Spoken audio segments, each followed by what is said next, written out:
What is up, XRP community? Welcome back to another video. So we had a hearing with Gary Gensler yesterday, and there's a lot of clips that I want to cover in that. But the most important thing is a document that came out related to the SEC lawsuit against Ripple, and it refers to these contracts that have never been talked about before that deal with the escrowed XRP. All right, very interesting stuff, and I'm not speculating here. I'm reading you an official document. But first, a few general stories. So this came out 3 hours ago. Bank of International Settlements, Bank of England, conclude a distributed ledger technology settlements pilot. The Bank of England and the BIS Innovation Hub have tested a DLT-powered settlement systems between institutions. The insights of the project will be used by the Bank of England in its real-time gross settlement system. Just another example that we're seeing the global financial landscape change and digitize in real time. And this is what's going to happen more and more with the USA if we just keep pushing these crypto companies out, regulating them by enforcement. Hong Kong has declared crypto as property in a case involving defunct Gatecoin. A Hong Kong court has recognized crypto as property capable of being held on trust. Hong Kong, one of those global financial hubs, is going to be where a lot of blockchain companies flee to. Countries like Hong Kong, Singapore, and places where they're welcoming innovation, welcoming blockchain companies, providing them with regulation instead of pushing them out by just regulating them through enforcement with these lawsuits. And what do you guys think about the current price action in the market? Credible Crypto, a very large influencer on Twitter, says that a move to 28K is normal and healthy. We did see Bitcoin go down a bit over the past few days. It's around 29.2K at the moment, but you could see a little bit more downward price action. However, that's not a reason to fear. Check this out. Bitcoin whales have accumulated over 20,000 Bitcoin in just 2 days. It's not about what you know, it's who you know. And in crypto, a lot of it is just following the smart money.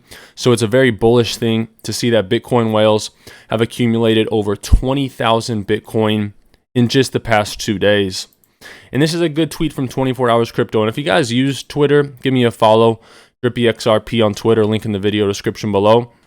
Have any good stories, relevant information, or you just want to contact me, the best place is on Twitter. He says Warren Buffett has been holding Coca-Cola for 34 years. He got in 1988, and it's now trading around $60.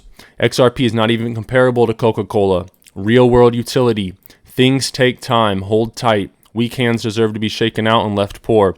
$100 is inevitable. If you truly understand what you hold, you have nothing to worry about. Some people who have held XRP for 5 years feel like they've been holding it for a long time. But in the lifespan of an investment, 5 years is pretty short. So if you've only been holding it for 2, 3, maybe even 1 year or less, it's a very short time horizon. And you need to look at the value proposition of what you're holding. 5, 10 years, 15 years down the road, I think you're going to see some revolutionary price action on XRP. And it probably will also be a lot sooner. You consider the lawsuit wrapping up in the near future. What is that going to do to the price? Congressman Mike Flood says the actions of the Biden administration and the SEC chairman are putting the future of digital assets in America at risk by pushing industry players offshore.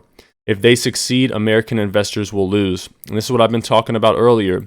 This is why congressmen are asking for Gary Gensler to resign and actually putting forth legislation that is going to restructure the SEC and end up firing Gary Gensler. And another example of innovation leaving the United States, Circle, who's one of their biggest investors, is BlackRock. They call BlackRock the fourth branch of the U.S. government for a reason. They have $10 trillion in assets under management. They've applied for a license to operate in Singapore. So if there's more regulation in the USA, you could see a company like Circle, which is extremely legitimate,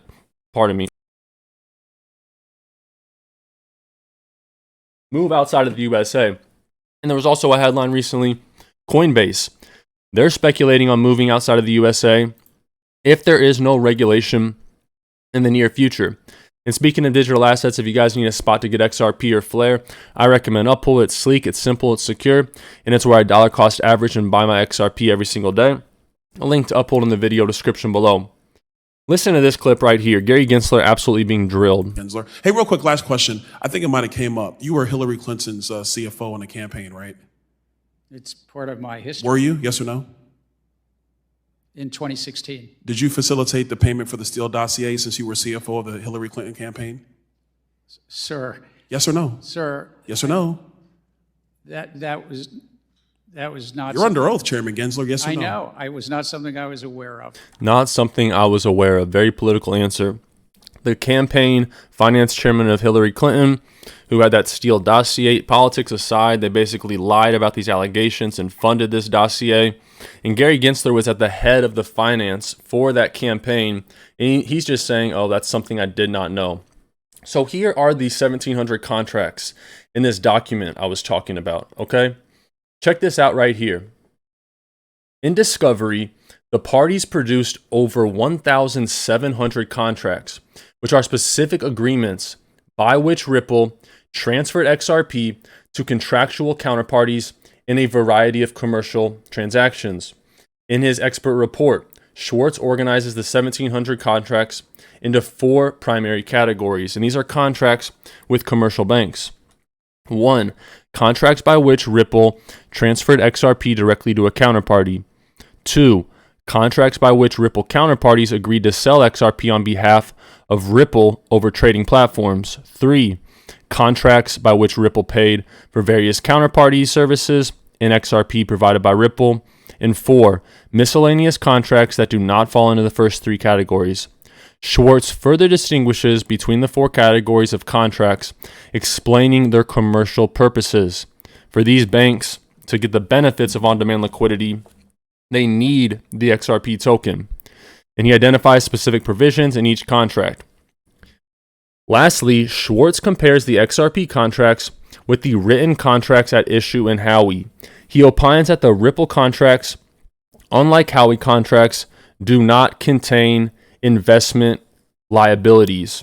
So these 1,700 contracts, could they be for this escrowed XRP, where in the future, when all these banks are going to have massive demand for XRP so that they can use the on-demand liquidity product, maybe they're setting themselves up to get these tokens ahead of time. And here, this guy asks Gary Gensler, I think this is Tom Emmer, a congressperson, asks if XRP is a security. About 30 seconds in, take a listen.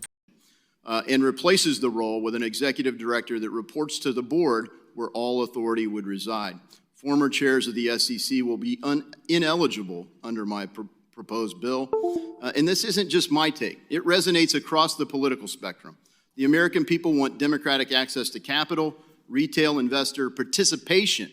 You can't just exclude retail investors from markets and claim it's for their own good. Our markets need to function and flourish, and I yield back. You say in your statements that there's clarity in the market and the rules are clear, just come on in. You can't even answer the question. Do you say XRP is a security? Well, we're in court and active discussions and litigation on that. You're in litigation because you do say it's a security. As you know, Mr. Hill, or to me, you've got to start answering these questions in a more transparent manner, sir. And that was a summary of Gary Gensler's whole thing.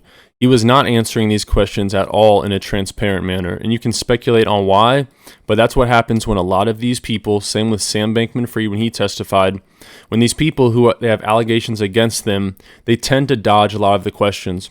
Now, I know I don't really like TikTok, but I have made a TikTok for some of my crypto content, for more short-form content.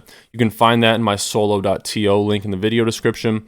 I covered this recently, but take a listen to these words from Kendra Hill about the true intentions of Ripple.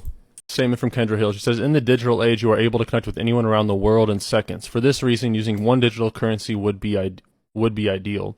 Not only is one currency all that is needed, it would be more than efficient if we were all to use one single currency. So what would happen to a cross-border payment provider when the world is using a digital currency that can be sent from wallet to wallet? The cross-border payment provider is no longer needed. I assume this is all very simple to understand, yes? The purpose of this blog post is to help you understand. If Ripple was focused only on cross-border payments and nothing else, their success would be short-lived. They knew this before XRP ever existed.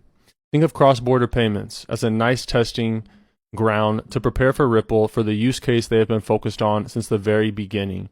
The true intentions of Ripple are to handle 100% of the transactions which take place in the derivatives market. The true intentions of Ripple are to handle 100% of the transactions which take place in the derivative market. That's very exciting words for me to hear.